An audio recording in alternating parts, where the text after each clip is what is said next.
What's up, guys? Welcome to the Jared Williams Show. Today we got another guest on, Sarah Delnay. What's up, Sarah? Hey, not much. Thanks for having me. Yeah, you bet.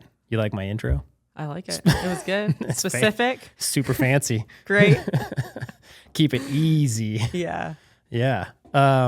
Cool. So we had let's see, by the time this comes out, your husband will have been on probably last week is my guess. Okay. And we heard his story, and now we're going to hear the real story. The real story. The real story. What really happened. Yeah, what really happened. So, I mean, if anybody listened to last week, we had Matt Delnay on, husband of Sarah Delnay, and you guys grew Mountaineer in a 3-year period and then sold it, which is pretty incredible. Yeah. And then in the meantime, was it you that started Plumline? Yeah. My husband and I, we started it. It was not like intended. It was one of those things, like as you grow your business, you see a need. Happy accident. A happy accident. Yeah. That's what it was. I've made money like that before. Yeah. Yeah. Me too. Yep. Yeah, it was. We started Mountaineer in 2020. I think it was February of 2020. Yep. And then we started Plumline in 2021. Oh, nice. I think that we first launched in the end of August of 2021. Cool. Was when we started. So it didn't take too long to find that we had a big need and that we thought we could fill it. So yeah, that's cool. So then we heard like kind of Matt's upbringing, how he got to where he was a plumber and started Mountaineer.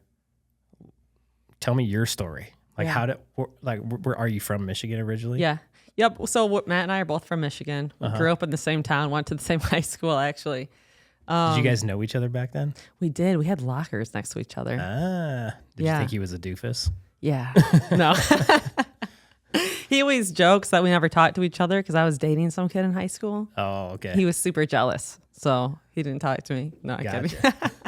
No, yeah, we had lockers next to each other. We'd talk together sometimes, but we weren't like close or anything. But we got to know each other more in college, and the rest was history. What, like when you say college, what college? I went to Grand Valley. So I actually went for social work and psychology. So I have degrees in social work and psychology.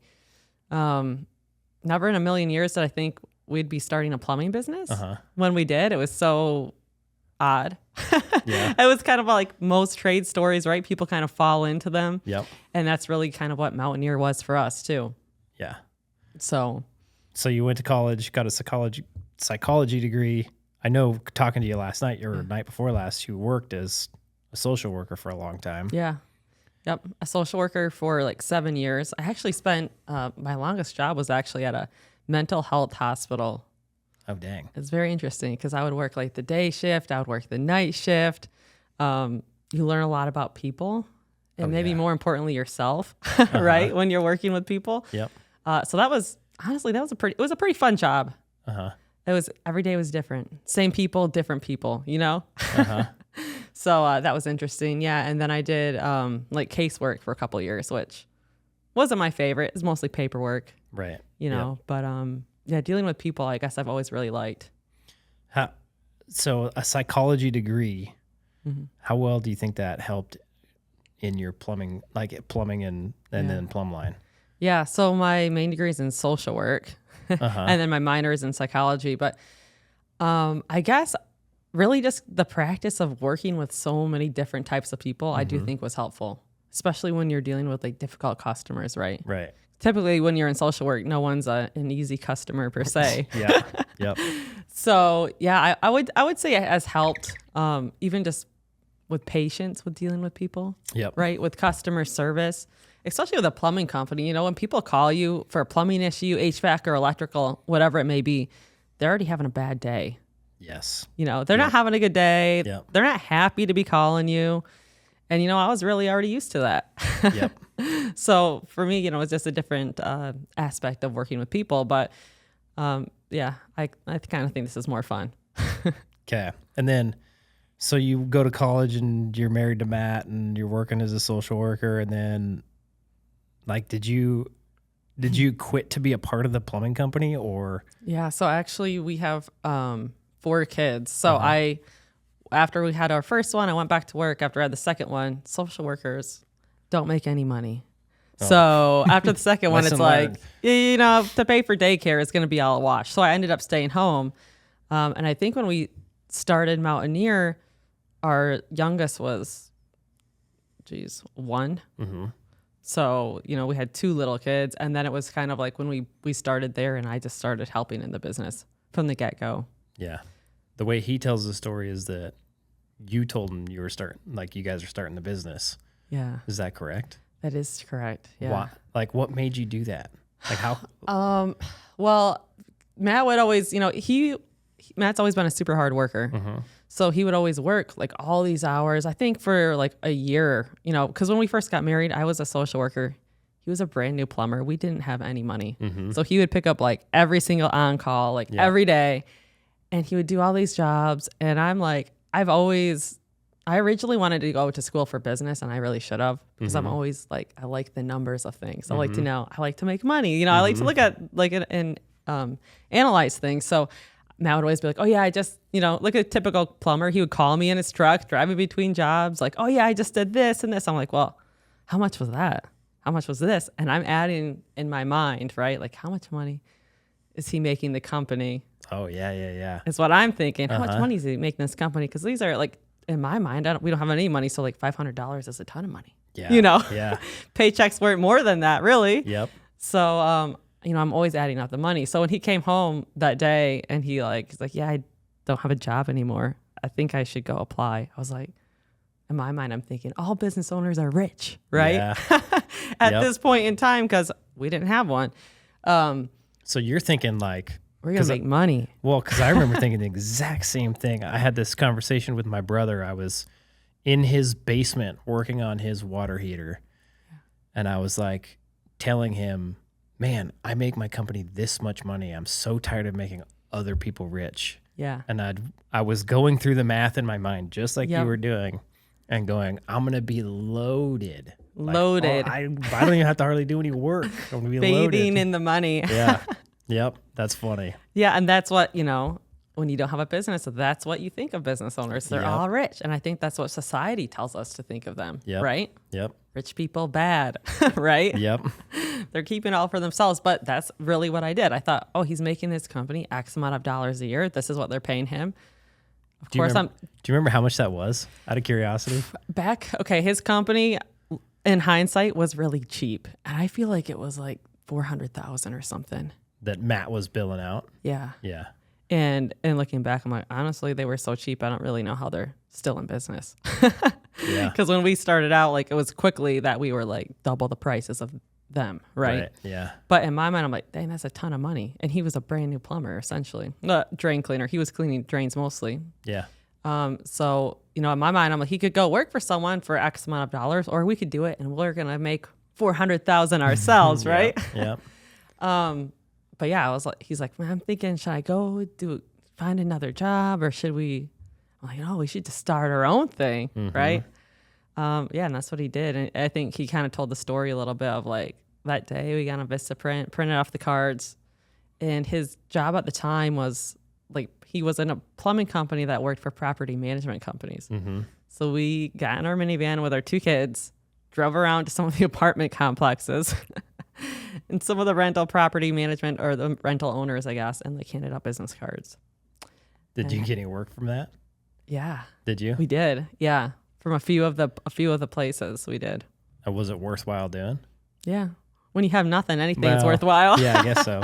I remember working for those property management companies, and it kept me busy, but I didn't really make any money off of them. Yeah. We had a couple properties that we would just bill normally, like, and they paid within 2 weeks. Now, that's not bad. That wasn't bad. But there was like 2 properties, and we didn't get a ton of work, maybe a couple jobs a month. But when you don't, like, when you're starting out, a couple jobs a month, when it's only like Matt Plumbing, it felt like at least it's something we know, you know. Better than 0 jobs. Better than 0, exactly. Yeah. So then who was really the genius behind getting the company going? Was it Matt or was it you? Mountaineer? Yeah. It was Matt. Was it? I would say it was him. We've always done a good job of like, he does certain things, I do certain things, right? So like I was always doing all the paperwork. I would find like like my thing is like, I'm not going to learn everything in the office, right? Like I'm not going to go take a class on QuickBooks and then mess up my own books, right? I'm not going to do that. So like he would be out there plumbing, and then like what I made my job was making sure like everything was set up correctly in the office, right? So I found a bookkeeper, then I replaced her, and then I replaced that one. And finally I've had a great bookkeeper for a few years now. But like setting stuff up like that. Yeah. So like the back end up for success, but like everything with the guys, and like Matt always dealt with the guys. Gotcha. Or were you answering the phones in the beginning? Yeah. So that's when you were like, yeah, I'm going to master this phone skill? Yeah. I was answering the phones, and so Matt and I think at the very beginning, we would kind of share the phones. So like when he would be on a job, I would be answering the phones. And then when he wasn't on a job, because I had 2 young kids, he would answer the phones. Gotcha. So we kind of take team. It was pretty ugly, to be honest, because at the time when we first started, we didn't have an office, obviously. So I'm working from home. Yep. I have 2 little kids under 2. I'm answering the phone. So that sounded about what you might think it would sound like, right? I'm like about to answer the phone. Someone starts screaming. I run to my bedroom. I lock the door. I'm trying to like ugly. Yep. But, you know, at the time it's like, well, we had to do it. You know, you got to do what you got to do to get started, right? Yeah. Humble beginnings. Exactly. Yeah. I like that. So like take me down, like what did it look like for like from your perspective? Because I never get to hear this perspective. By the way, you're the first woman we've ever had on the podcast. Oh, wow. So congratulations. I feel honored. I don't know if that's a big deal, but congrats. Maybe we'll get you you can have a piece of candy out of the candy bowl. How about that? But I never get to hear the wife's side of the story. Yeah. I always hear the guy out in the truck, the technician, all this stuff. And I mean, even my wife helped me grow my business. I don't know what she did, to be honest. I mean, I know she did a lot, and I wouldn't be where I am if she didn't do it. But I never get to see the perspective from your point of view. Yeah. So, like, tell the story from what it looked like to you. What did it look like? Okay, yeah. At first, it felt very nerve-wracking because I had never done anything like this before. Like, Matt and I have never started a business before. Right. Surprise. So like, how do you even start a business? So I call my brother. I'm like, Levi, I think Matt's going to go out on his own because he has started some smaller businesses. So I'm like, what do I do? He's like, oh, all you got to do is go to LegalZoom. Start an LLC on LegalZoom. It'll cost you X amount of dollars. I'm like, oh, okay. So first thing I do, I go to LegalZoom and we start our LLC. Yep. You know, so from the very beginning, I always knew I wanted to keep everything separate from like our personal finances separate. So what do you have to do? Like what's in my mind, I'm thinking, what's the checklist to start a business? Okay, we have to get the LLC. Okay, then once we get that, we have to set up the bank account. Okay, once we get that, okay, we need QuickBooks. Once we get that, okay, well now who is gonna make sure the books are kept? Because I don't know that world and I'm not gonna learn it. Yeah. So I need to find a professional and hire them. And so like all these things, like it's almost like one thing kind of led to another that you just have to figure out. Yeah. Like all of it was just figuring it out. Like, what do I have to do? And sometimes you think you know it, and then you're like, you hire a technician that has child support, and you're like, how the heck do I just set up child support? What the crap is this? Yeah. Yeah, you know, and all these like roles you just play. And I'm like, and I didn't want Matt to worry about that, that sort of stuff. So I always try to like be like, this is my stuff that I do, because he's already so busy plumbing in the very beginning, right? And trying to hire people. Like I wanted him to worry about that because that's what he's good at. And I'll try to fumble through this and figure it out. Yeah. And that's how I would describe it. You kind of just like fumble through things and like figure it out. And you make some mistakes, but like you'll get through it. Yeah. You know, so a lot of making mistakes, but really a lot of just like one thing kind of leads to the other. Right. I would say. Yeah. I think a lot of people, the mistake they make is they just don't get started. Yeah. They're scared. Yeah. Or they don't know, so they don't do anything. Yeah. Rather than do and then be like, oh crap, that didn't work out.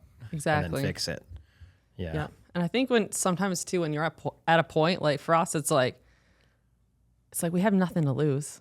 I know. Yeah. Like we got nothing to lose. Like what's like, I remember growing up, like my mom would always say, what's the worst thing that could happen? Yeah. And she would make me answer like, what's the worst thing that could happen, Sarah? I'd be like, well, I don't know.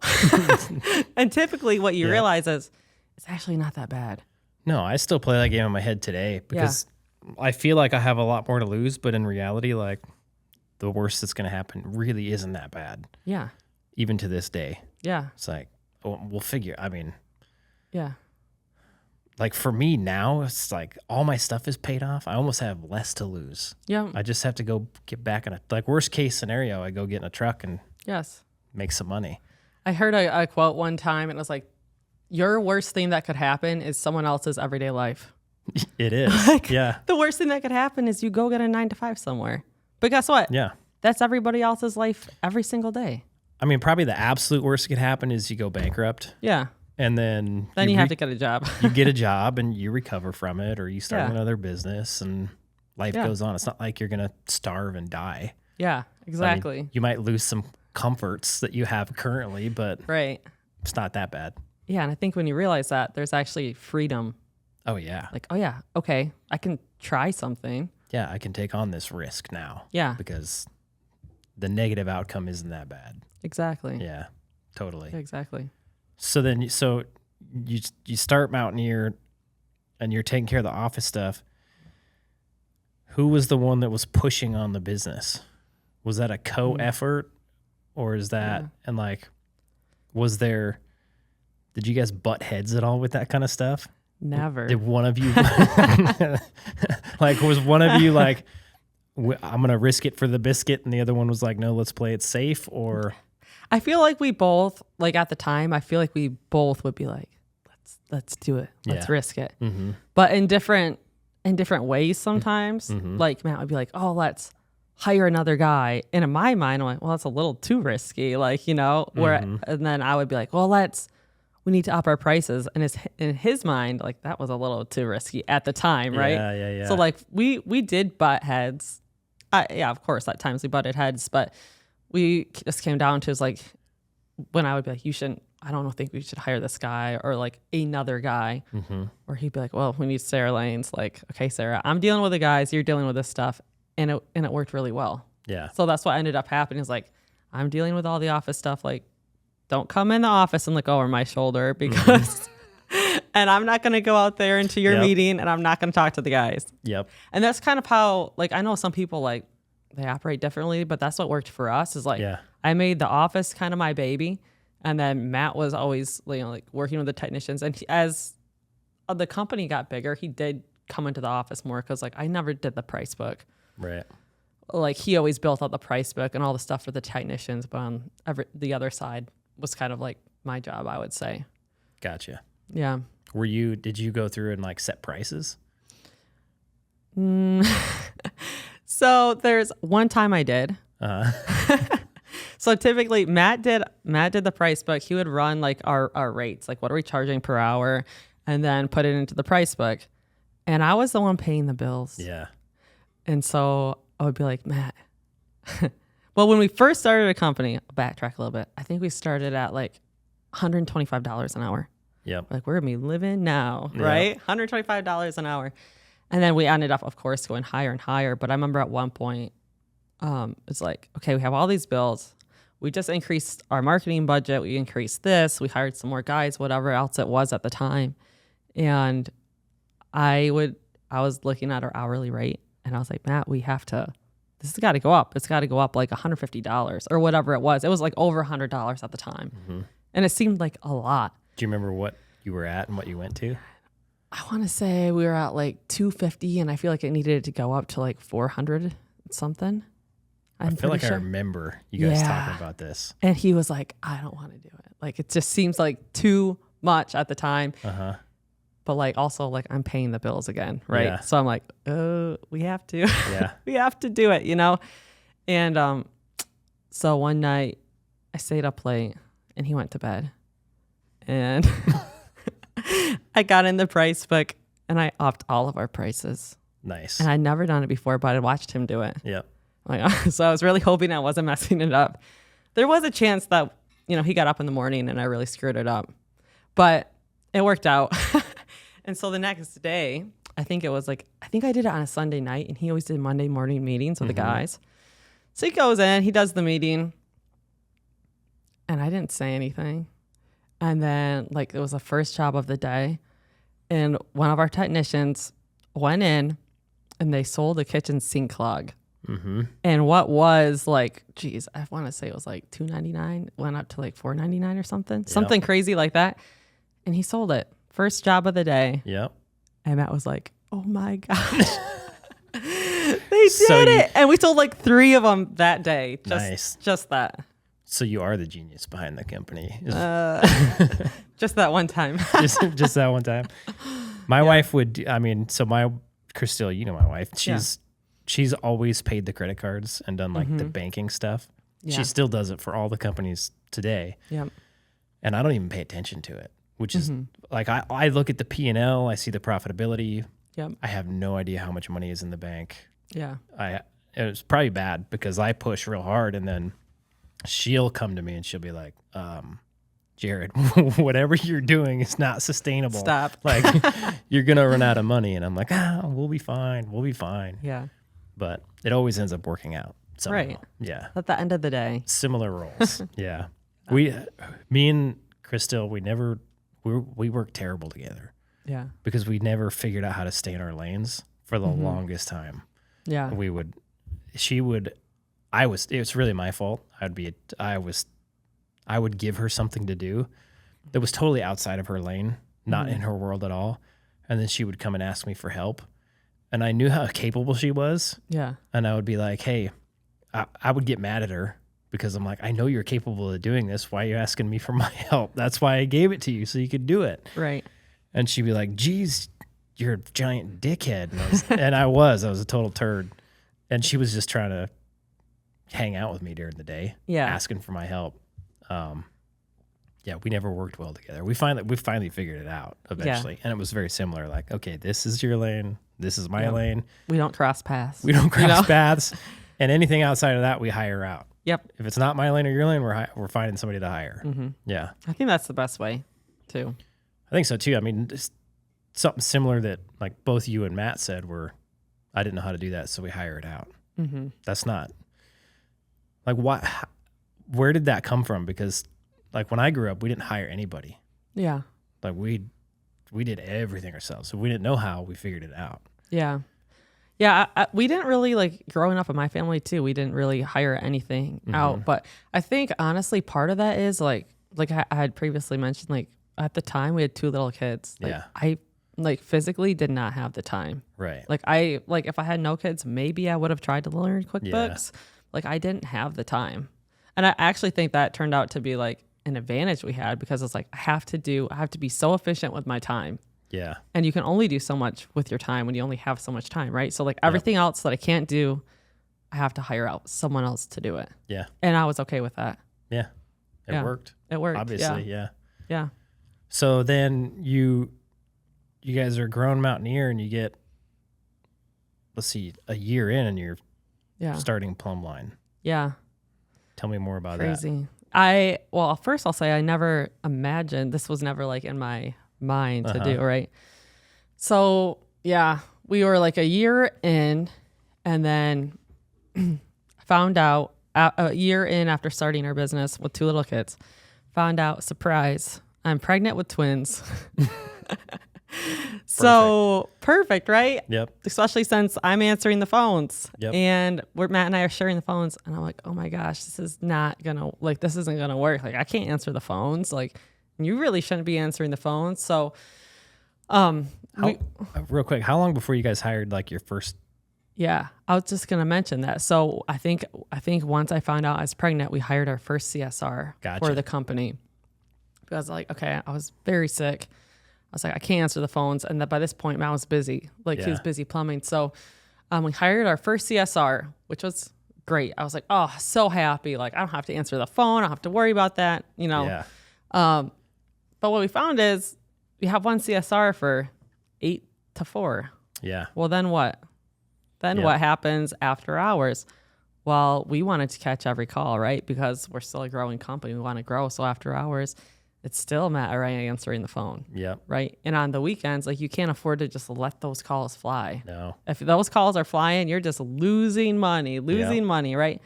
So it's like, oh man, this is like, it's great. Like during the day, we have a CSR answering the phones, and we only needed one for the day, right? Because we're a new company. It's not like we're getting 20 calls in an hour. So we're like, okay, you know what? I heard someone else say that they were using answering service. We're going to try that. Yep. Tried it. It was just, I'm just going to say it was not great. Okay. It wasn't great. So we're like, okay, you see answering services all over the place. So it's like, okay, you know what? This other answering service happened to contact me. I'm going to try them. Surprise, that one was even worse. Yeah. And then we tried a third answering service. And by this time, like, this is bad. Like, and are these like specific to the trades? Yeah. I think two of them were. And then one of them, I think, answered for some different companies. But I know that they did do a lot of answering for the trades. The thing about answering services and call centers specifically might shock you. A lot of them outsource. Yep. Okay. I wouldn't say a lot. I would say most. Yep. Most of them outsource, and almost most of them are pay per minute.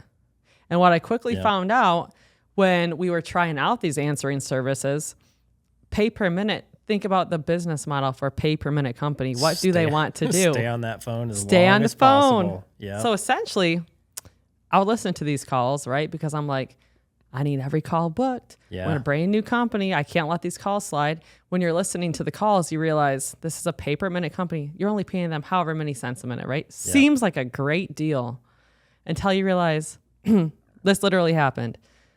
They took one of our customers and like, oh yeah, yep, we can help you. Can I put you on hold 1 minute? I kid you not. Put our customer on hold for 7 minutes. Oh boy. I was like livid. And then I thought, Sarah, that was stupid. You should have realized that that's what you were signing up for when you signed up for pay per minute company, because they don't care if they book their call. Nope. They want to stretch that call out as long as possible. Yep. But guess what? Your customer feels uncomfortable with that and they don't like it. So not only are you paying per minute for who knows how long of a phone call, your customer is now uncomfortable, and an uncomfortable customer isn't likely to even book. Yeah. So it costs a lot of money. Book, they're going to be a harder sell. Yeah. Yep.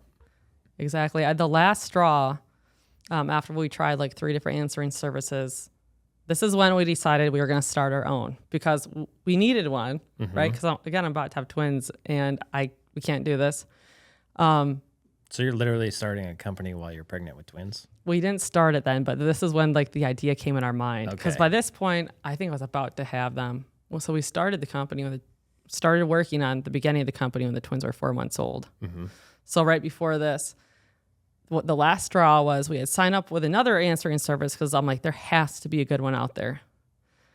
And we used them for 4 hours. And I kid you not, they lost us. It was like 2 water heaters and 2 main lines in 4 hours. Yep. And I'm like, oh, and I'm like, I can't believe this.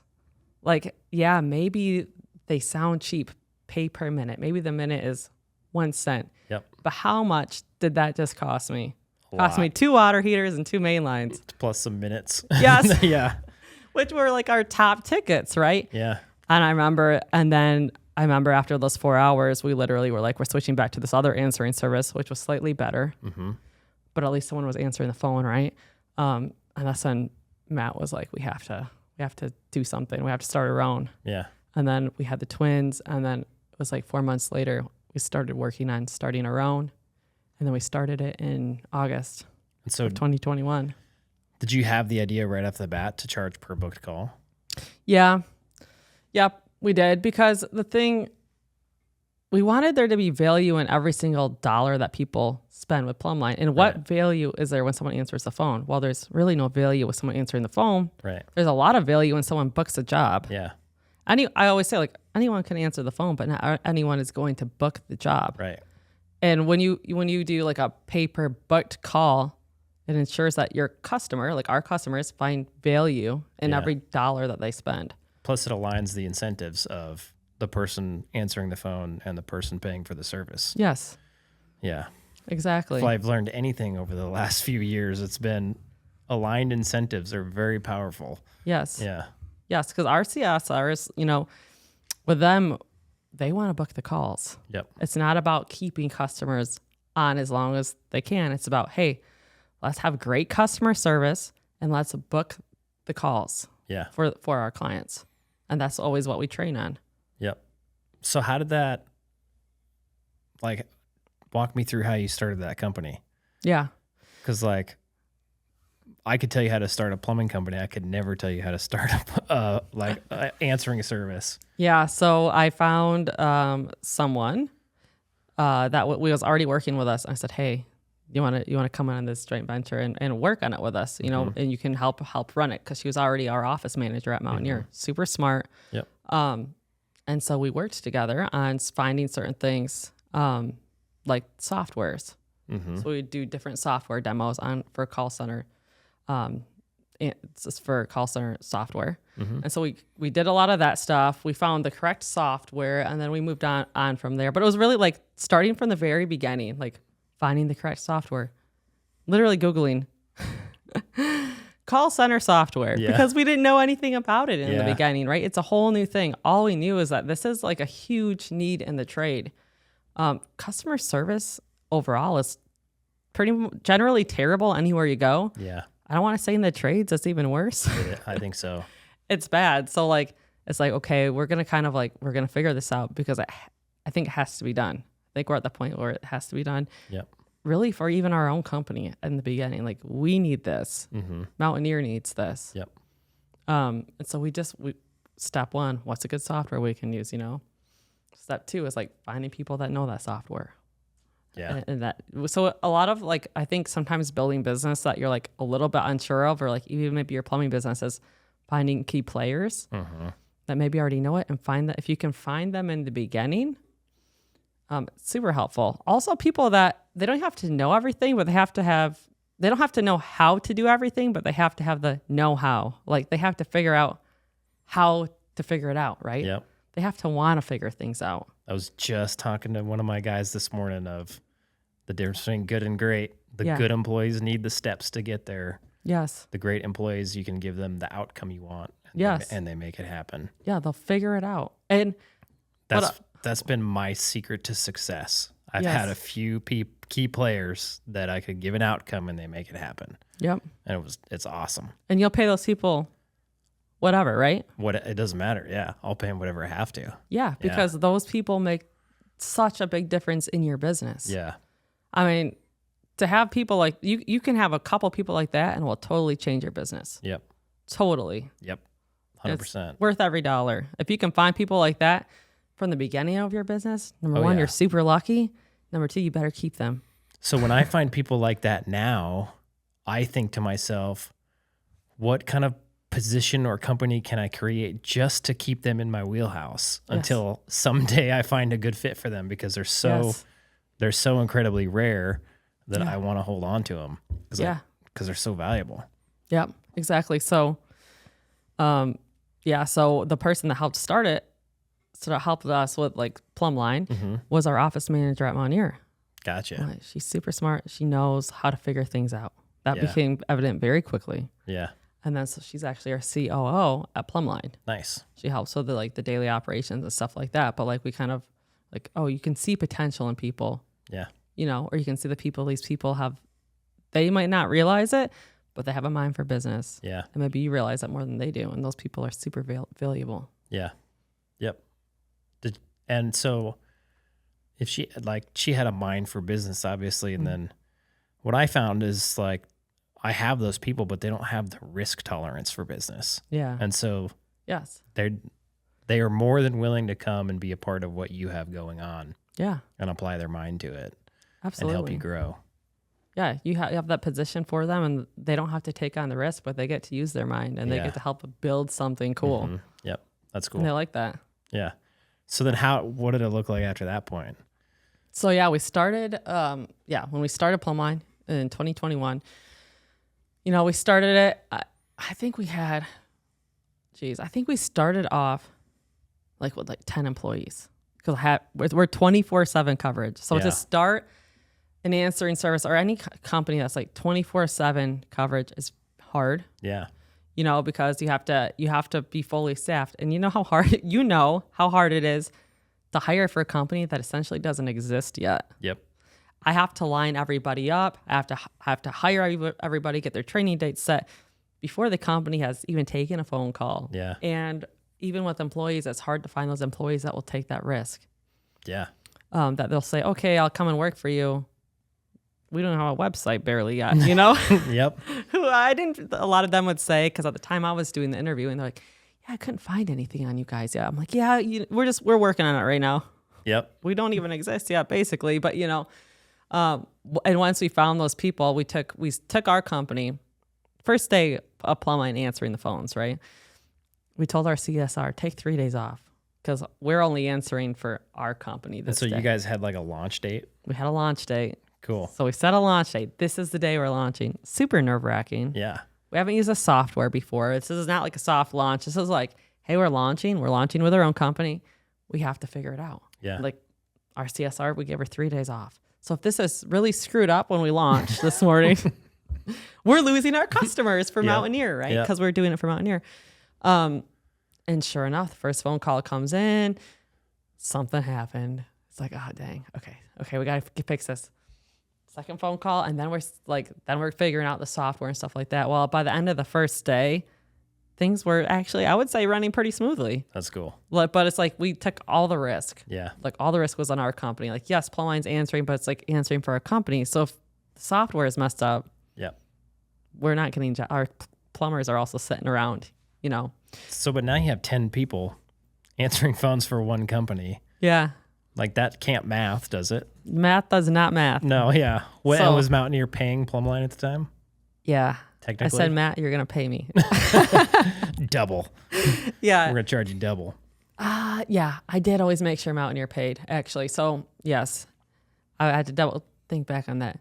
Also, 10 people is not enough for 24/7 coverage, in case you could. No, in case you couldn't figure that one out. So, it's like, I was answering the phone on the weekends. It was me. Nice. So if you were... All right, yeah, 24/7 because it's not 5 overnight, days a week. It's 7 days a week. 365. We never shut off. We have not shut off since we started in 2021. 24/7, 365, everything. Yeah. We don't take a break. We're always there. And which means in the beginning, right, similar to like starting a plumbing company, someone's always working. And typically when no one else wants to work, it's the owner, right? Right. So I'm on the phones for months. It was me on the phones on the weekend. I'd be answering the phones, you know. And so we grew, you know, it was just us. Was Matt taking care of the kids at that point? He was. Nice. He was. He would take care of the kids. I'd be like, that's why you keep him around. Yeah. Gotcha. When he'd be like, oh, can't take, you know, any jobs this weekend or whatever. But that time he wasn't running jobs on the weekend. Yeah. But you know, he'd be taking calls from the plumbers or whatever and watching the kids, and I'd be like somewhere else. Yep. Working for Plumline. Yeah. So after like the first 3 days with just Mountaineer, we took on like 5 companies. I think Prospector was one of the very first. Was it? I think you were in like the first 10 companies that came on. Cool. Yeah. So, yeah. We had never used another answering service. Okay. But I'd heard calls from answering services, and I was like, this is awful. Yeah. Like, I would rather send customers to a voicemail. Than to have these people answer my phone. Yeah. Yeah. Absolutely. And that's the thing, is just like customer service is like, oof. Like, yeah. You know, because you've heard the calls. It's like, do people even, when people answer the phone, like, hi, thanks for calling Mountaineer Plumbing. It's like, you just want to be like, yep. Like you sound like you hate your life. You must hate this company. You must not like this company. Why should I even use it? Like people draw conclusions so quickly. You know, that they say like it takes 7 to 10 seconds for someone to decide if they feel like they like and trust you. Mm-hmm.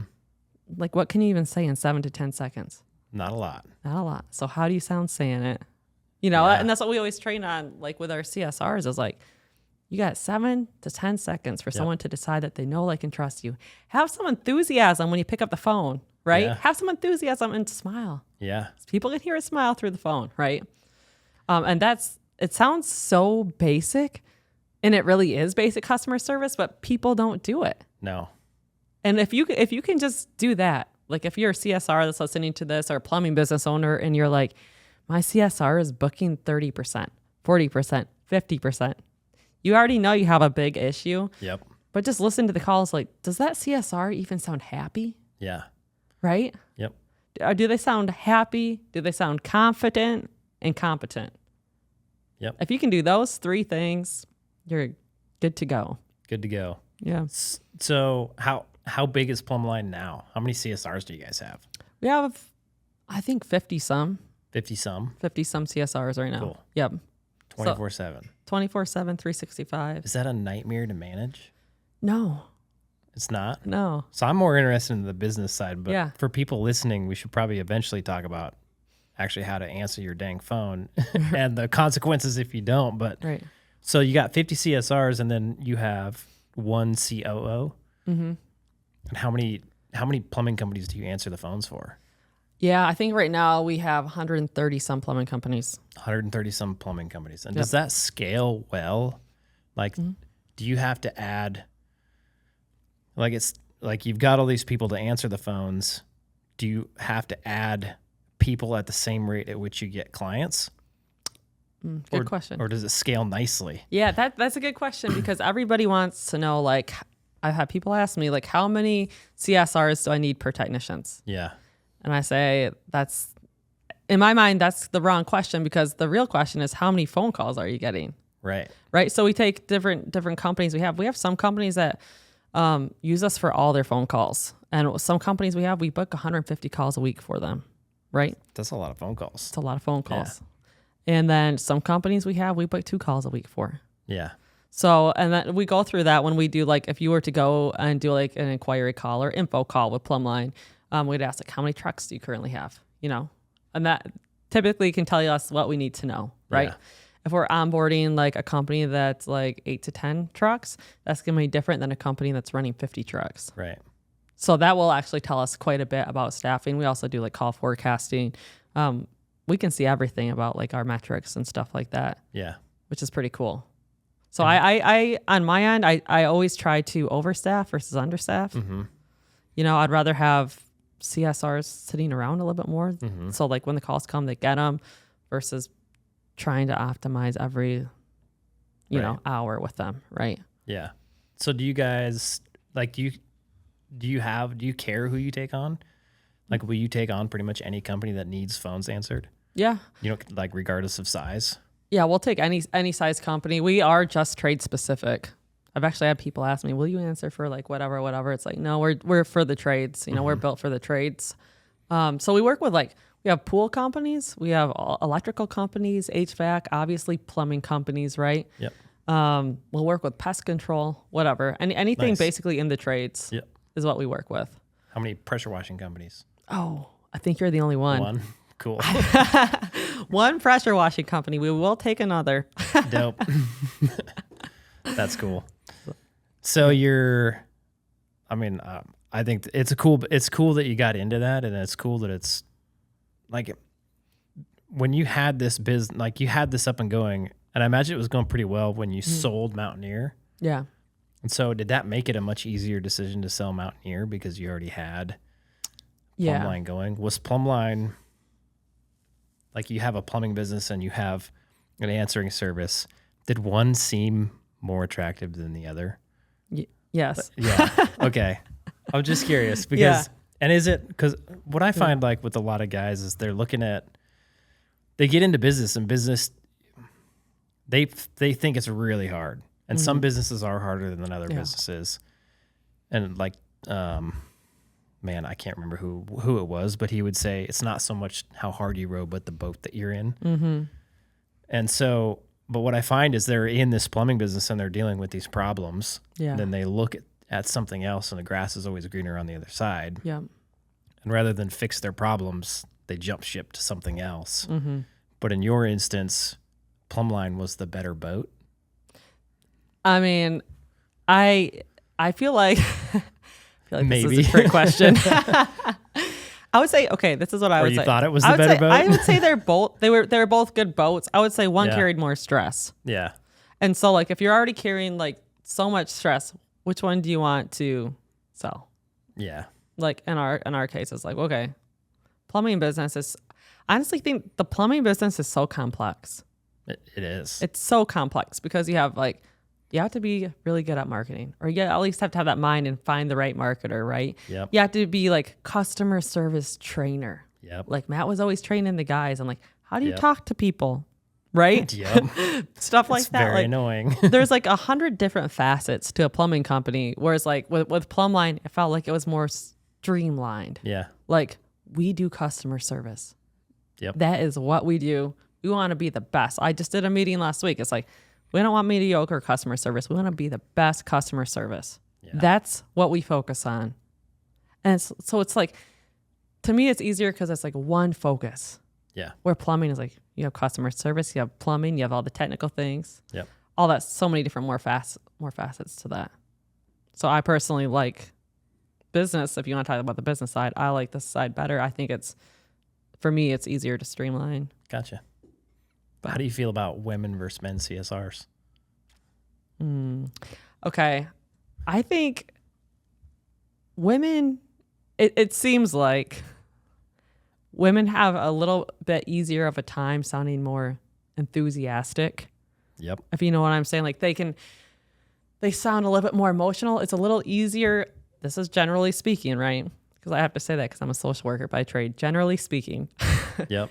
Women seem that they have more, it's easier for them to provide the empathy too, right? Because empathy is such a strong point of customer service, especially when you're dealing with like plumbing issues. Yep. People want a human connection. And if you want to have excellent customer service, you want to make a little bit of a human connection. Yep. And like I mentioned earlier, obviously if someone's calling you, they're not having a great day. Nope. Their basement's full of sewage. Of course, they're going to be a little bit like irritated when they call. Like they woke up, their basement smells. Honestly, I've been there. It's horrible. You know? And it's like, okay, you're already just not having a great day. How does that CSR react to that? And I feel like women have a little bit easier of a time just having more empathy in general. Yep. And meaning it, right? Yeah. Because we can train on empathy and say you have to have empathy. But what does it sound like when you have empathy? I'm not empathetic at all. So does it sound like so sorry that happened? Or it's like, oh, I'm so sorry that happened. Let's get you on the schedule. Yeah. You know, it's slightly different. Yeah. Yeah. So that's my opinion on that. Okay. You guys, and I don't know if he still works there. You guys had a guy, I want to say his name was Hunter.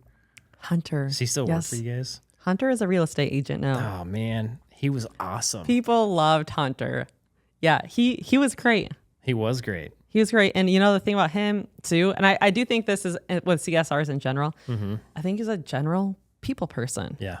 And so it came very easy to them. He was super enthusiastic, super, you know, we call in to our own to like after hours if we know companies close, and we'll do test calls, right? Yeah.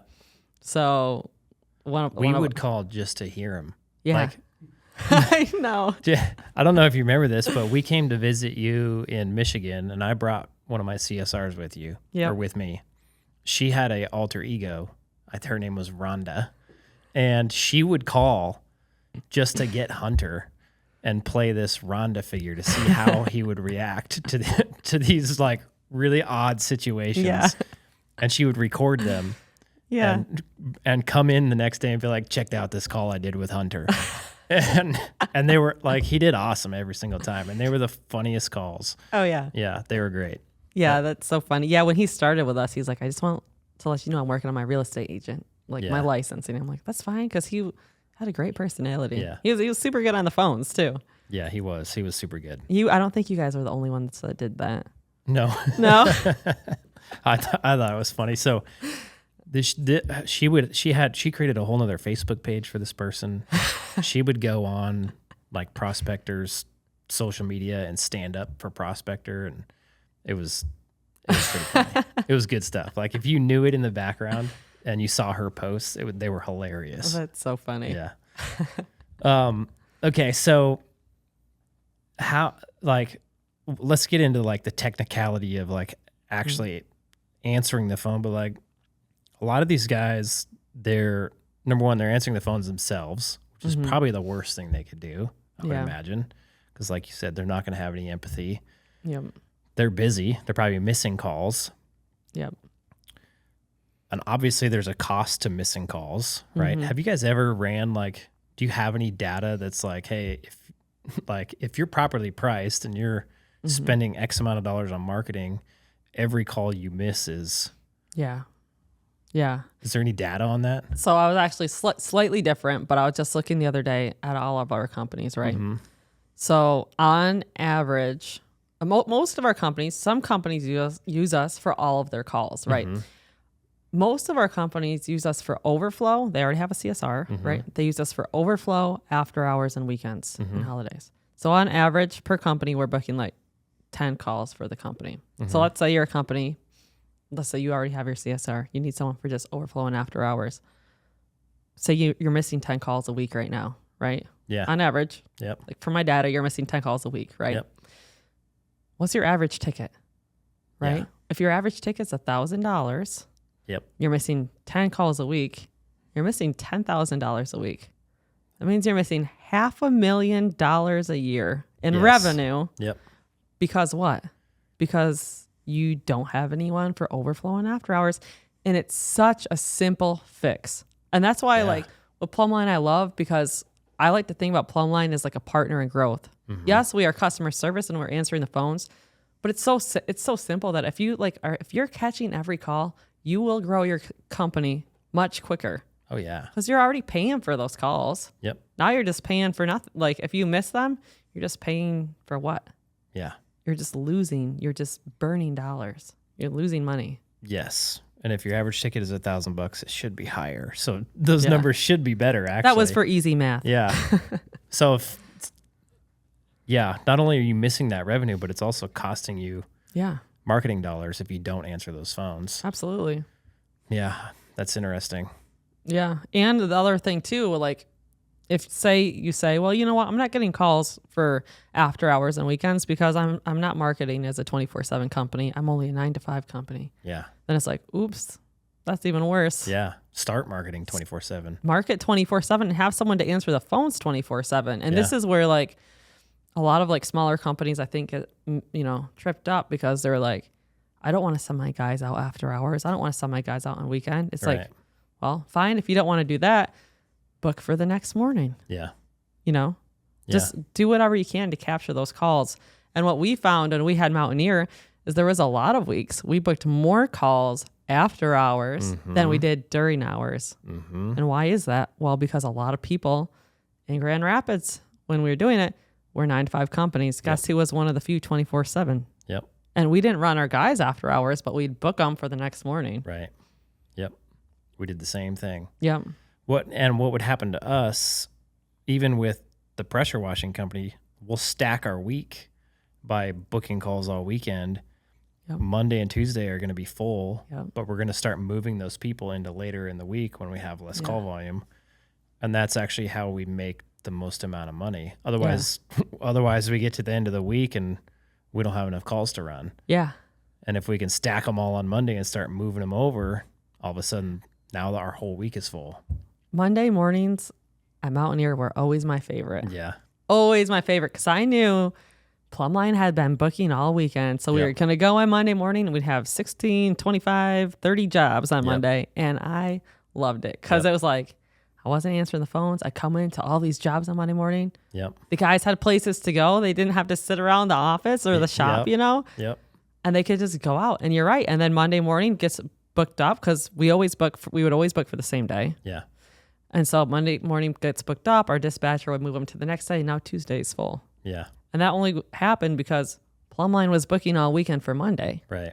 So you come into Monday, it's already a great week because you have jobs versus honestly, I can't even imagine like looking back, like if you just did 9-to-5, no weekends, like how much anxiety you would have I would have, I guess I could say, over the weekend coming on Monday and you hadn't been taking any jobs for Monday. Yeah. Even if you're putting them on voicemail and you're calling those customers back, now you have to spend your whole Monday morning trying to call customers back when you could be going and running jobs. Absolutely. Yep. And answering more calls. Yeah. Yep. What we found too with like calling customers back, because before we set up like our overflow, like in the very beginning, if our CSR was on a call and she didn't answer it right away and it had to go to voicemail, by the time she was done with that call, which could be like a minute or two, she called back. Too late. Yep. They're already booked with another plumbing company. Yes, they are. That water heater is going down the road. Yep. It's just like, so like people tell me like sometimes too, like, oh, I don't need an answering service. I have voicemail. I'm like, it's not the same. Right. If you're calling people back, the likelihood that they're going to wait around for you to call back, because number one, now you already seem unprofessional because you didn't answer your phone. Yep. You already don't seem like a professional company. Number two, I want to say, like, what makes you think they're not going to go to Google and pick one of the other 100 plumbing companies Yeah. that are answering the phone? And if you're priced right, it literally only takes like 1 or 2 calls to pay for plumb line. Yeah. Yeah. For the month. Yeah. Right? Yeah. Yeah. I would definitely take that bet any day. I mean, we did. So, Yeah. yeah. So then, okay. So obviously these guys need somebody answering their phones. They shouldn't be missing any calls. When somebody's looking at hiring a CSR, like you've hired at least 50 by now, probably more. Probably 100. Probably 100 CSRs. Yeah. What are you looking for in that employee? Yeah. Honestly, when you interview them, here's a big one. Do they seem happy? Mm-hmm. Because if they can't even muster up the energy to even pretend that they're happy in the interview, I hate to break it to you, they won't sound happy on the phone. Mm-hmm. You know what I'm saying? What kind of energy are they bringing? That's a huge thing. Like, what kind of energy are they bringing to the interview? Mm-hmm. You know, people can be like a reserved person, but still have energy. Yep. Like, and that's fine. But really, a lot of it comes down to like the energy. What kind of energy do they have? Are they smiling when you interview them? Right? Do you guys interview them in person? We do all virtual interviews. Yeah. Yep. So like we'll do like a Zoom call. Gotcha. Right. So you can see them and stuff. If we need to do another one, we'll do a couple of them. Yep. But like I like to be able to see people's faces. I used to do it myself. Now I have HR. Our HR department does all the interviews and follow-ups and stuff like that. But always like, yeah, what's their personality? Their personality will tell you a lot, right? How do they speak? Mm-hmm. Do they speak clearly? Mm-hmm. Do they act happy? Can they smile? Right. Mm-hmm. And then people like in interviews, people will tell you a lot about themselves without even realizing it. Right. They do. They tell you a lot, like their previous employment. How do they talk about their previous employer? Yeah. That's a big red flag for me. Like if someone says, oh, well, my previous employer, I had this the other day. Someone says, well, my previous employer, they fired me and blah, blah, blah. What she was saying is she had an issue like with how they fired her. Mm-hmm. But what I heard is like, you were a horrible employee. And now you're trying to make an issue with your previous employer. Yep. And that's what I heard. So I'm like, red flag. Yeah. When I was talking to our HR about it again. But yeah, a lot of it comes down to like, honestly, with a CSR position, personality. Obviously, like if you're in Service Titan, have they been like in any sort of softwares? Or do you think that they would be teachable, right?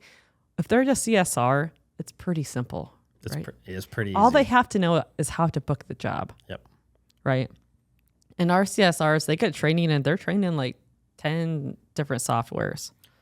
Yeah. So when you're looking at like personality, like you say personality. Yeah. Is it literally just the energy they're bringing, or are you looking for, like, I always thought that a good CSR would be like I don't know how, in Alaska we have diners and the ladies that work at the diners, they're like 50. Yep. And the best way I can describe them is they're nice but crusty. Yeah. Like they're like, you ain't, they're like super sweet. Yep. But you ain't giving them no crap.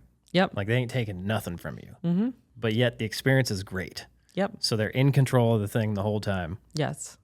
I always told my GM, I was like, they would make the best CSR. Yes. Because they're going to be empathetic, they're going to be understanding, but they're going to stick to the script and they're going to book the call. Yep. I think about when you talk about that, I think of Starbucks employees. Yeah. A lot of them, not everyone, a lot of them have great customer service because they're really great with people, but they're very efficient when you watch them. Like they're fast, they're efficient. They don't make you feel like they were rushed, but they also didn't take a ton of time, right? Because you don't want someone, you want them to be friendly, but you don't want them on the phone for 10 minutes. No, you want them to get the job Yes. booked. So the phone call should take about 3 minutes. Yep. They want to be friendly in that 3 minutes. They want to feel competent, but you want them off the phone. Okay. But that stuff, like to me, if they have already a good personality, we do a lot of training. So like, I feel like we do a lot of training on that. Like, how not to prolong the phone calls, right? How to show empathy, but not get into the drama of what is happening right with the customer. Yeah. So we do a ton of training with our CSRs in the beginning, and honestly ongoing training that we do for that. Gotcha. Okay. So then we know how to hire. What does a good phone call look like? A good phone call. Yeah. How do we act? Like, should somebody be answering the phone? Yes. Well, like I mentioned earlier, the first thing that comes out of your mouth, what's it going to be? And I always tell people, like, if you're a new CSR or you're an old CSR, you've been doing it, you should just have the script in front of you. You know, have a paper script or have it up on your computer screen. Think about how you're sounding in the beginning. Put a smile on your face before you answer. If you're already doing something, because I know some CSRs, you're not just answering the phone, you're doing something else. Pause for a second, smile, sit up straight in your chair if you need to, right? Put a smile on and say, "Hi, thanks for calling Mountaineer Plumbing. This is Sarah. How can I help you today?" Yep. You know, boom. A big thing is first 7 to 10 seconds, do they feel like they can like and trust you? You have to sound that way on the phone. It's super important. The other thing is follow the script. Don't just have it sitting in front of you. You have to follow the script. And the script, people think like, oh, well, you know, I like to talk to the people. I like to talk to the customers. You don't want to do that. You want to book the job. Yeah. And you want the customer to feel like the company knows what they're doing. So the way that I looked at it is that when I call a company and they have a set way of doing things and a process that they follow that ends in me getting the result I want, yes, I'm happy. Yes. If I call in there, it doesn't seem like they have a way of doing things, I get nervous. Yep. And so if you can just do the same exact thing every single time and Over get and that over. customer the thing, and this is just how we do it at this business. And you either fit in this mold or you don't. Yep. If you don't want to fit in our mold, we don't service you. That's the way that I viewed it. Yep. Absolutely. And a big thing that we always train on too is whoever is asking the questions on the phone call has control of the call. And as a CSR, you want to keep control of the call. Yep. Right? The customer is already calling in. They're kind of panicky. Their basement's full of sewage. Yep. You have to keep control of that call, because if you start, which is what the script is for. The script is to help you keep control of the call, get the information you need, and get help out to them. If you start letting them, you know, a good example is you're on the phone call and you leave a big blank space. You're typing something in Service Titan or House Call Pro, whatever. Pause, because you're typing and you're not talking, which is a big mistake, because now there's a big gap. And what do people do with gaps? They fill them because they feel uncomfortable. Yep. And you don't want them to fill the gap, right? Because they're going to fill it with questions. Well, you don't want them to feel uncomfortable either. Yes. Yeah. They're going to feel uncomfortable. It's awkward. You ever been on a phone call and like someone's taking your information and it's been like a minute? Yep. And you're like, hello? Yeah. You still there? This is so awkward. Okay. Yep. Because now the customer feels uncomfortable.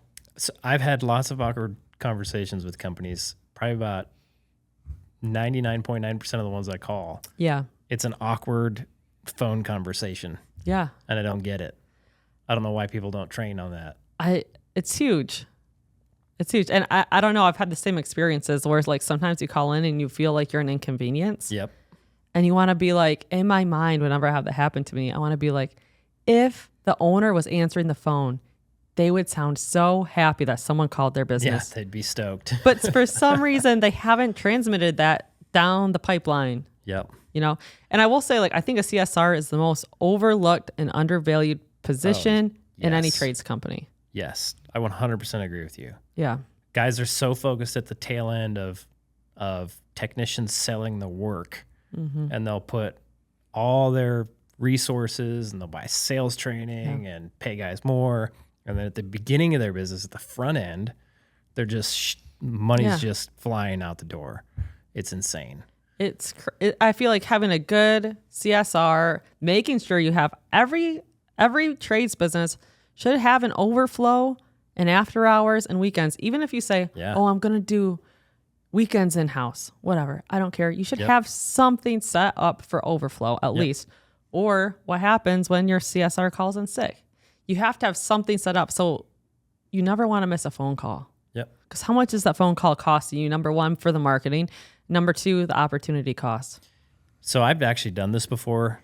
If you put answer rate, booking rate, close rate, average ticket. If you put that into a spreadsheet and you run a fake P&L and you say, okay, I got this many incoming calls, and you set your metrics, and go through and increase each one 5%. Yeah. The one that has the biggest difference is answer rate. And Yep. the next one that has the biggest difference on how much money you make is booking rate. Yep. And then it's close rate. And then it's average ticket. And people get that all wrong. They start at the back end of the process and try to improve it up to, I mean, I did this in my own company. Yeah. We ignored the call center for a couple of years and focused on the technicians when we should have been focused on the call center, Yep. getting those calls answered. Yeah. It's craziness.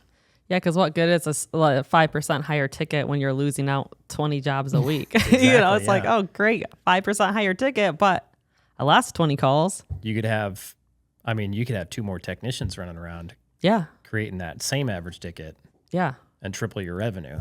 yeah. It comes down to like, what's the cost of your inaction? Yes. What's the cost of you not doing this? Yep. And when you can look at that, you can really see like, okay, this is such a small thing that I have to do. It's relatively simple to set up and get done. But what's it costing me because I'm not doing this? Yep. And also you should ask, why aren't I doing it? Is it because I literally don't know how to forward the phone calls? Because we can also help you with that. Like if you need to like, whatever. But it's like, it's something so simple that you can do that has such a profound impact on your business. And honestly, I want to say like, if you're not answering, if you're CSR or like you don't even have anything set up, it's not fair to your plumbers that are like commission based, right? Yeah. They deserve better. They deserve to have jobs to go to. Yep. It's your job as the business owner to make sure calls are coming in, getting answered, getting booked, and your guys got the opportunity. Yeah. Yeah, absolutely. Such an easy thing to do to help your business so much. Yeah. So, and then what's Plumline's booking rate? Yeah. So we look, with all the companies and everything like that, on average, we book 80%. So would it be fair to hold, do you think it's fair to hold one in-house CSR to an 80% booking rate? I do. Yeah. I do. I think, and the thing with like our 80% too is like, we like to use the script that we have. Some companies they want to make their script so complex. And we talked about this the other day is like, if you feel like your CSR is so good and she's following the script, blah, blah, blah, you should take a look at your script and see, why is my booking rate so low? Is it because my script is so complex? There's companies that are like, hey, we'll go out to this zip code on these days, but only for these things. And this zip code will go out here. It has a different rate. And we'll only go out here these couple days of the month for only these things. And we have a different rate over here. I kid you not. There are companies that do that, but it makes it extremely difficult for the CSR with that script because now what? They have so much going on when they're trying to read the script or even memorize it that now they don't even sound confident. Yeah. And they don't sound competent because they're like trying to fumble through the script that you've created as a business owner to be so complex. So if you can make the script, it has to be simple and repeatable, right? If you can make it simple that the CSR can practice and feel confident and feel like they're competent in it, they will book at a higher rate if you train them. So let's talk about that script. Like what's in the script? Yeah. Like, are you guys talking about plumbing? Are you talking about water heaters? Are you getting measurements? Are you getting sizes? Oh, all of it. No, I'm just kidding. Because I know that's like a big mistake a lot of guys are making is they think their CSR needs plumbing experience to be able to book a phone call. Right. Like what's your thoughts on that? What is the customer actually thinking when they call the company? Yeah, exactly. Well, number one, the customer is calling because they need a plumber, right? They need a plumber. So the CSR should not be answering any plumbing or HVAC or anything like that. The customer is calling because they don't know anything about their plumbing. They don't know anything about their electrical or HVAC. We own a plumbing company. I could not tell you anything about our plumbing. I'm not a plumber, and most homeowners are the same way. If they call in and then you have your CSR asking what year is your furnace and what model is it, and like they already feel stupid because they can't fix it themselves. Like they're just like they don't know. Plus, it's a lot of work on their end just to get their water heater fixed. They already feel uncomfortable on the phone. You know, they don't want to have to go downstairs and see if they can find. And like, it already starts them off in like a bad, on the wrong foot, right? They already feel awkward. So no, we don't ask any questions about the plumbing. Honestly, like with Mountaineer, we would just have our CSR rate leak. Yep. The plumber's job is to build rapport. Yep. The CSR's job is to start off the customer experience on a great note, right? They sound friendly. They answer the phone. They say, hey, have we done work with you before? You know, to see if they're already in the system or not. And then if not, okay, we're getting your name, your address, all these things. Super friendly, providing empathy, but not answering plumbing questions. Yep. The plumber's job, when he and we would tell our CSRs too, like with Mountaineers, like you don't have to write all the description. You don't have to write all the details. Like the plumber will figure it out. Because we found when you start to write so much detail in the job description, the plumber is like, oh yeah, I already know what I have to do. And he goes in there and it's like this whole thing. Let me go grab parts before I go there. Yeah, exactly. And they get there and it's something different. Yes. Because also the customer doesn't really know what they're describing, right? I worked for a boss doing plumbing service work, and he would write what he thought was wrong in the description. Like he would berate the customers with questions, and then you'd get this big long description of like, hey, you need to bring this, this, and this. This is what's wrong. And you would go to the home and it would trip you up because 9 times out of 10 he was wrong. Yeah. But you would, in your head, it's these things and that's what you got to do. And you would totally miss things that normally I would have taken the time to go check out, but I didn't because my boss already has it figured out. It was like the worst thing ever. Yeah, people feel uncomfortable with that, right? Yeah. Like you're coming into their house and you're like, oh, I'm just gonna walk over here because it's like that's what's in the write-up. Yep. And now you're just walking through their house instead of being like the plumber being like, yeah, I see that you have a leak. Could you show me where that is? Yeah. And then they can start to build rapport, which is also a part of the customer service, right? Yep. Building rapport with the customer, letting them know, hey, as the plumber, they have the experience and they're going to figure this out. You don't need to start that on the phone. Our descriptions in our pressure washing company, we literally just write house or driveway. And then it's their job to just go, I see you called us out for a house wash today. Yep. And that's it. Yep. Super simple. Yeah, that's all it needs to be. Yeah. Our plumbing company, we would pretty much just do, it was like plumbing problem, heating problem, or boiler tune-up. Yeah. That's it. Those are the only descriptions we used. Yep. And then the tech would go there and, we would train them to go find more stuff. Yep. And that's your job. Yep. Go figure it out. Yeah. Yeah. Yeah, we got to the point we didn't even let, like for the plumbing company, like our guys, like we didn't let them listen to the calls before. Oh, yeah, no way. Because like they would try to figure out what's going on. And they would get all like, and sometimes they would think that they were being sneaky. Yep. So they go up to like our dispatcher and be like, hey, can you play me this call? Nope. I want to know before I go. Yep. No, she wouldn't. Yep. That's funny. We have this exact same thing. Yeah. Yep. And what it was is our guys were trying to get out of going to some calls. Oh, yeah. They would only want to go to certain calls. Yep. And so they'd be like we stopped putting drain cleaning on our summaries for that reason because some guys wouldn't want to go. Yep. And they'd throw a big fit or they would, I've already been to one drain today. Yeah, who cares? So what? Exactly. I don't care. If you don't like it, go work somewhere else. Yep. But yeah. So when you're booking the call and somebody says, like when they're asking you specific questions, I'm sure you guys get this, like how much does it cost to change a water heater? Yep. Yeah, we would say something like, yeah, sure, absolutely. When our professional technician gets out there, he'll be able to take a look and give you an accurate answer for that. Yeah. So especially when it's like technical questions, number one, we don't know, and you shouldn't be answering them over the phone, even if you do know, because you want the technician to go out there and build credibility. Right. But using like little words like our professional technician will come out, he'll evaluate the situation, he'll be able to give you an accurate number for that. Yeah. Yep. You can build a little bit of value just with those keywords, right? Yep. Because people don't want you to give them an inaccurate number anyways. Right. They want the real number, and you're not going to be able to provide that. And if you give them an inaccurate number, they want to hold you to it. Exactly. That's what we found. So what if you gave a price for, let's say, oh, a new water heater is X amount of dollars, and the technician gets out there and like everything around the water heater is out of date and not to code. Yep. Well, now you got to fix that, but now the price is way different. And now guess who's going to be mad at you? Yep. The customer. Yes, very much so. So do all of the companies you work with, do they charge a dispatch fee? I think all but like one. All but one? Yeah, I think there's like one, maybe two companies that don't. But like out of like the 130 some do. Yeah, it's like Are they all different price points? Yeah. Yeah. All different price points. I would say I think our lowest one is like $39 or $29 up to like I think 200 or something like that.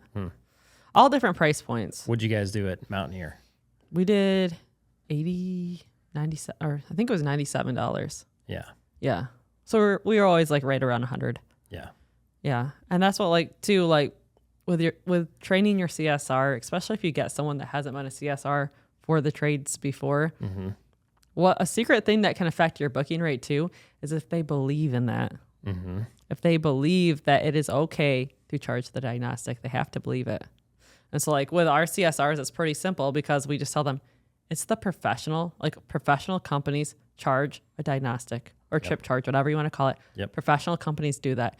And they're like, yes, of course they do because all of our companies do. Right. But if you're hiring only one CSR and they're like, well, that seems like a ripoff. Well, you're going to have big problems because when they go to say at the end of the script, they're saying, oh, and we do have a $89 diagnostic that we completely waive if we do any work for you at all. But if they don't believe that, if they feel like they're ripping someone off, it will come through in the tone of their voice and how they say it at the end.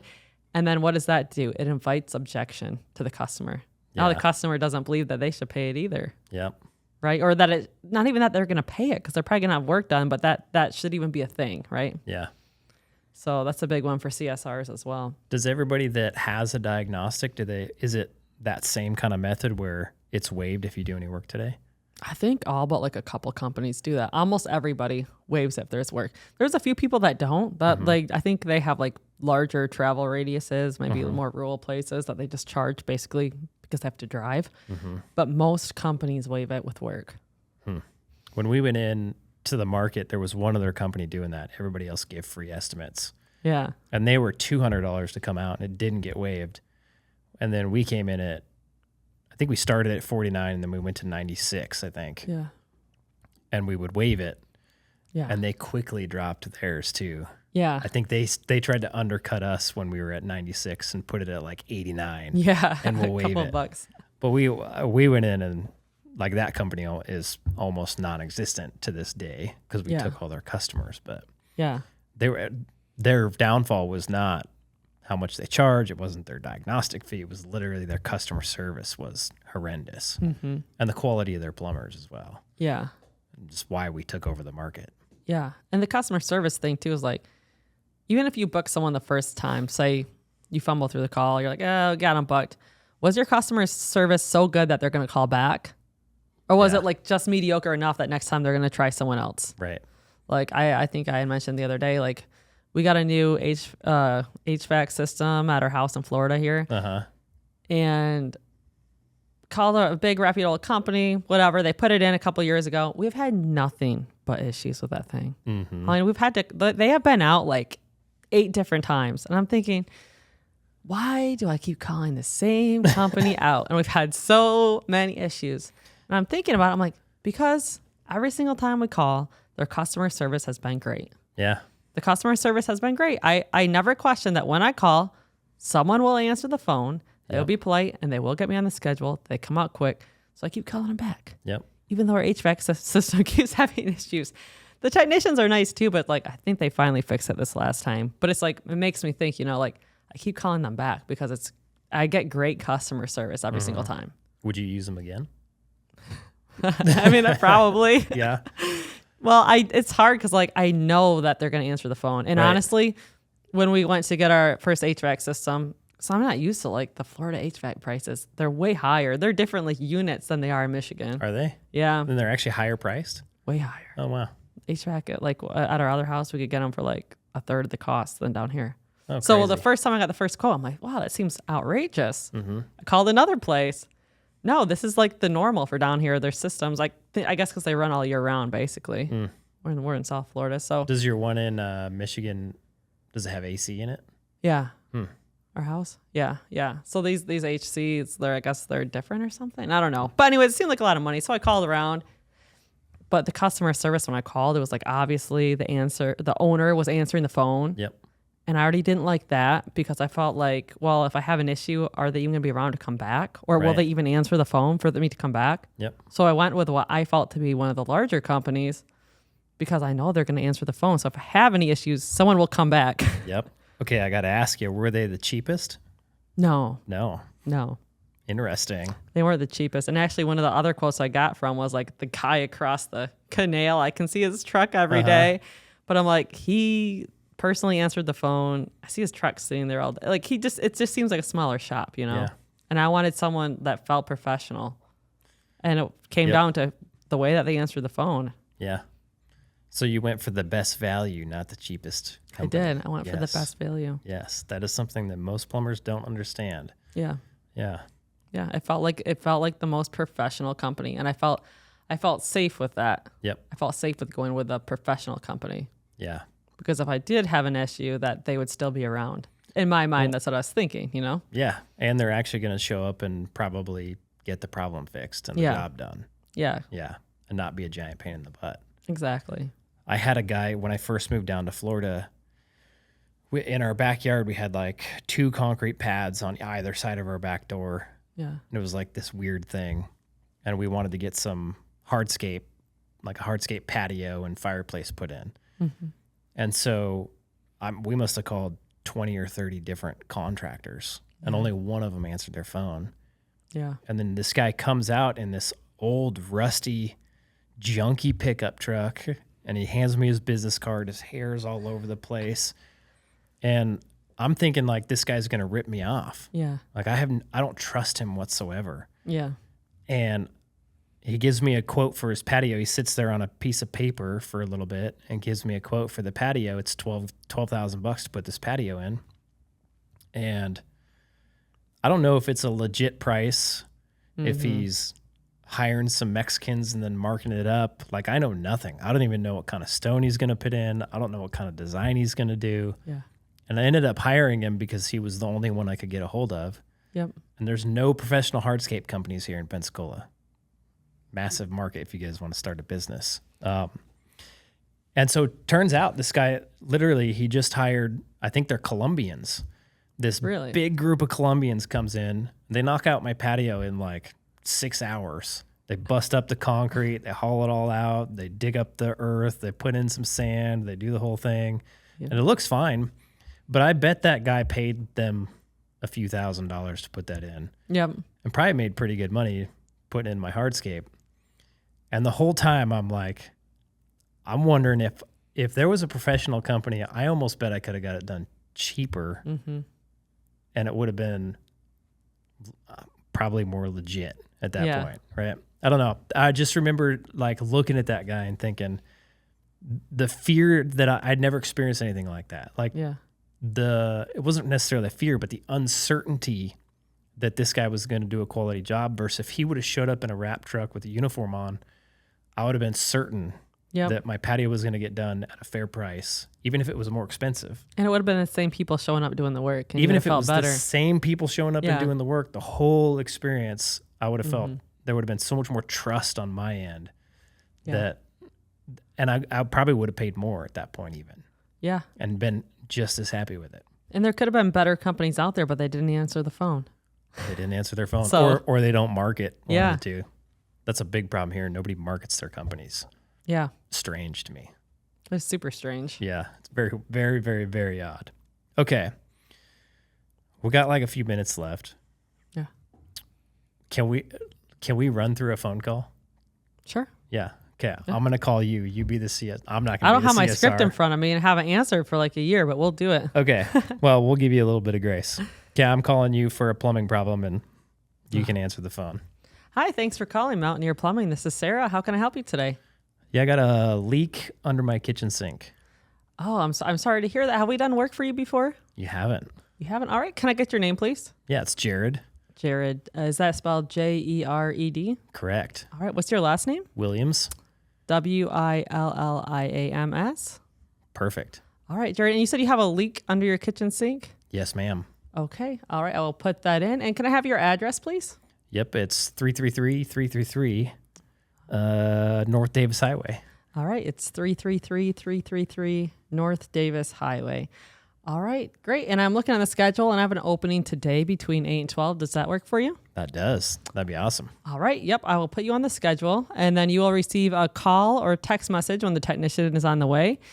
We accept cash, check, major credit cards. We do have a $96 diagnostic, which we completely waive if we do any work for you at all. Thanks for calling Mountaineer Plumbing, and we'll see you in a little while. Click. Awesome. That was a little bit shortened version, but yeah, that's pretty much it. And do you see, like, when you were giving your address and your name, like repeating it? Yeah, I like that. And I mean, how long was that? 1 minute? That was short. That was 30 seconds, 1 minute? Yeah. Yeah, that was super short. So it doesn't have to be long. Essentially, all you're doing is like making sure that you don't want any gaps in there. Yeah. You want to feel friendly. You want to go over that diagnostic at the end. You don't really want to allow time for a bunch of questions. Yeah. Right. And like for me as a customer, I'm calling and I'm very confident at this point that I have a professional company coming out to my home and I'm going to get the service that I need. Yeah. Versus had I called somebody and it was like, hello? I'd be like, am I even calling the right company here? Exactly. Are these guys very professional? My confidence goes way down. Yep. Yeah. And that's the big thing too. Literally just saying the company's name. Yeah. It's so simple, but sometimes I think people forget. Yeah. And then your guys are going to have a much easier time selling in the field too. Yes. Like customer confidence is high. Now sales happen. Yes, absolutely. I like it. Well, if somebody wants to get a hold of Plumline, how do they get a hold of Plumline? Yeah, just go to our website. It's plumlineanswers.org and just book a call with us.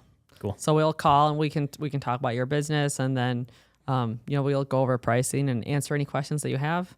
And then typically we're pretty quick at onboarding. Typically we can get companies on within like 3-4 days. Cool. And is that like a phone call or is it a Zoom call? It's actually a phone call. Cool. We talked about doing Zoom calls. What we found is plumbers don't like Zoom calls. They don't know about Zoom. And I don't blame you. I don't really like Zoom calls either. Yeah. So, we just do phone calls. And honestly, if sometimes people schedule it and they're on a job, they'll just take a step away. We'll do the phone call and cool.